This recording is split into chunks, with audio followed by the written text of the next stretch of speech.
किसान केवल बहाना है, कुछ लोगों को सियासत चमकाना है, इसलिए राजनीतिक पर्यटन पर जाना है और वहाँ पर हिंसा भड़काना है।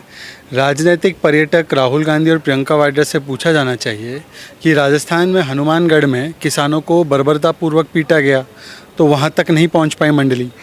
छत्तीसगढ़ में पिछले 19 महीने में 141 किसानों ने आत्महत्या की, उसमें कई आदिवासी किसान भी मोर्चे पर बैठे हुए हैं, उन तक नहीं पहुंच पाए।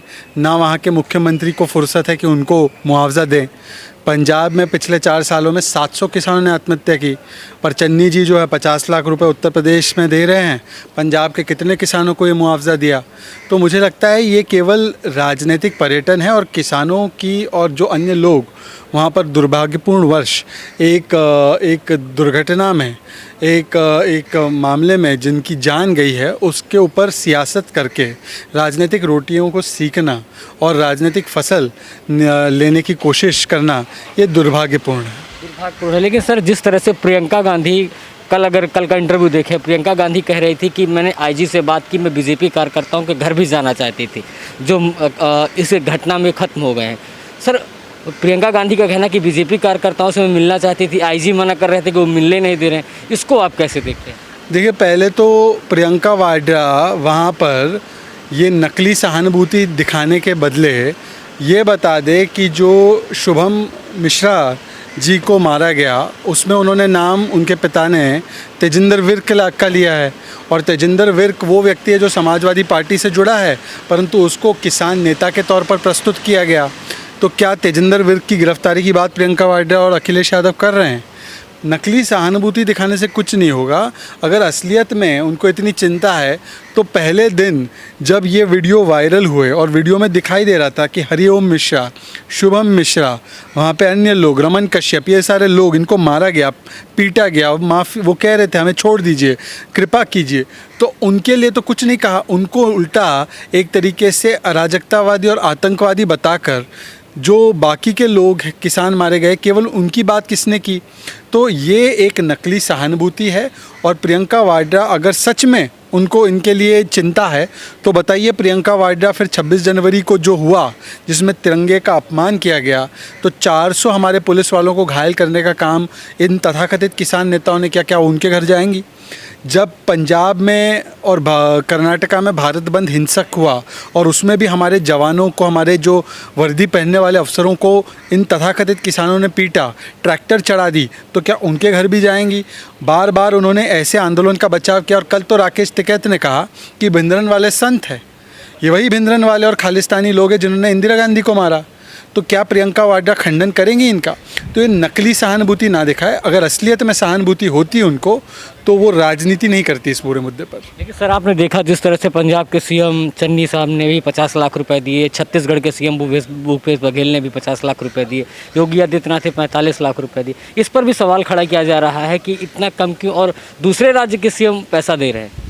देखिए, मैंने जैसे आपसे पूछा, भूपेश बघेल साहब को अपने राज्य में चल रहे सांप्रदायिक हिंसा को छोड़कर जो उनके इलाके में चल रहा है वहाँ पर भगवे झंडे को तिरस्कार की भावना के साथ उनका अपमान किया गया। वहाँ पर दर्जनों लोग घायल हुए हैं। वहाँ पर दुर्गेश नाम का हिंदू बालक, उसको पीटा गया बर्बरतापूर्वक। उसके लिए क्या उन्होंने सद्भावनाएं व्यक्त की है? छत्तीसगढ़ में 141 किसानों के लिए कौन सा मुआवजा दिया है उन्होंने? छत्तीसगढ़ में आदिवासी किसान धरने पर बैठा है, उनके लिए क्या कहा है?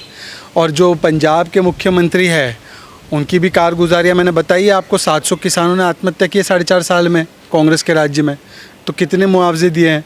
और हरियाणा, राजस्थान में हनुमानगढ़ में केवल धान की खरीद की मांग करने के लिए बर्बरतापूर्वक मारा गया। गृह मंत्री अशोक गहलोत है, मांगे ना इस्तीफ़ा इस पर। जहाँ तक योगी आदित्यनाथ का सवाल है तो उन्होंने जो भी किया है उसका समर्थन लवप्रीत, एक किसान जो आज की स्थिति में उसकी गंभीर हालत बताई जा रही है, उसके परिवार ने आकर कहा है कि जो भी मुख्यमंत्री जी ने किया है, न्यायिक जांच हो, हमारे साथ खड़े रहना हो, हमको पोस्टमार्टम फिर से चाहिए था तो विशेष टीम को भेजकर पोस्टमार्टम फिर से कराना, अंतिम संस्कार में जो भी मदद चाहिए थी, नौकरी सरकारी प्लस जो मुआवजा, तो वो तो उससे मैं ये नहीं कहूँगा कि संतुष्ट है, परंतु उन्होंने ये कहा है कि मुख्यमंत्री जी का आभार व्यक्त करते हैं और जो राजनीतिक पर्यटन करने वाले लोग हैं उनका खंडन किया है। तो किसानों का परिवार ये नकली आंसू बहाने वाले, चयनात्मक चुप्पी और संवेदनशीलता की सिलेक्टिविज़म करने वाले लोगों से ये जान चुके हैं कि ये नकली है और जो असलियत में उनके साथ खड़ा है वो उनके साथ खड़े हैं।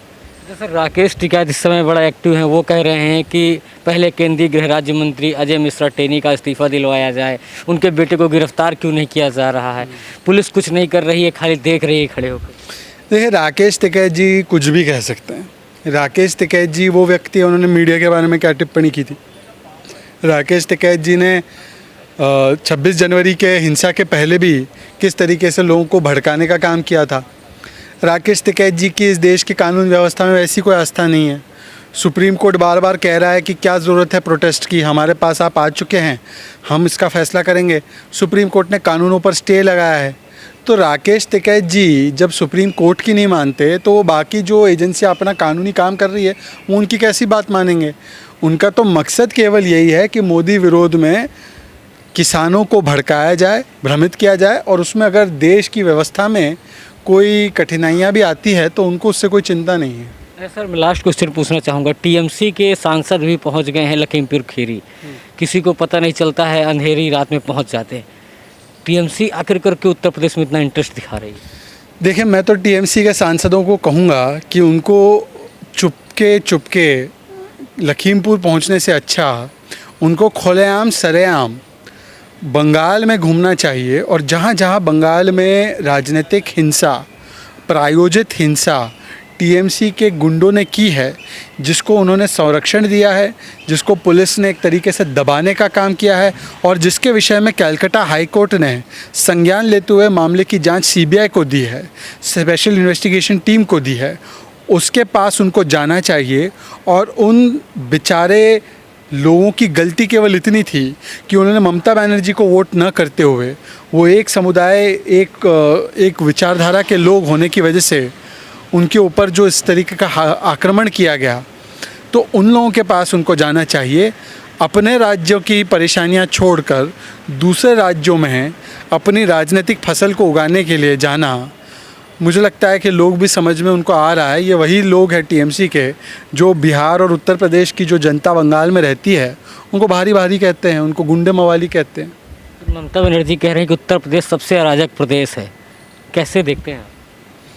नहीं, ममता बनर्जी को पूछना चाहिए कि यदि ऐसा है कि उत्तर प्रदेश सबसे अराजक प्रदेश है तो बंगाल के विषय में कलकत्ता हाईकोर्ट ने सीबीआई को जांच सौंप दिया, वहाँ की पुलिस पर भरोसा न करते हुए। एनएचआरसी की रिपोर्ट में लिखा गया है कि रूल ऑफ लॉ नहीं, लॉ ऑफ द रूलर है। तो ऐसी विशेष टिप्पणियाँ केवल और केवल ममता बनर्जी के राज में, टीएमसी अर्थात तालिबानी माइंडसेट एंड कल्चर चलने वाले राज्य में हो रही है। तो मुझे लगता है कि जो pot is calling kettle black, मतलब जिसके ऊपर कितने आरोप कोर्ट ने लगाए हैं वो दूसरों पे कानून व्यवस्था और कानून के निज़ाम की बात करें, तो मुझे लगता है इससे बड़े हिपोक्रेसी की बात नहीं होगी। आम आदमी पार्टी संजय सिंह भी सर रात को पहुंच जाते हैं, उनको कहते हैं मुझे रोका गया, गाड़ी मेरी रोकी गई।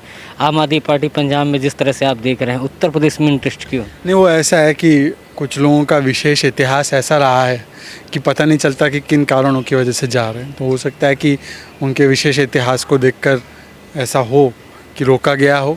वो तो पुलिस का एक अधिकार होता है प्रिवेंटिव डिटेंशन करने का, और जिन लोगों का इतिहास ही ऐसा सवालपूर्ण होता है तो कभी कभी उनको शक के बिना पर भी रोका जा सकता है। हालांकि मुझे उसकी जानकारी नहीं है। Thank you sir.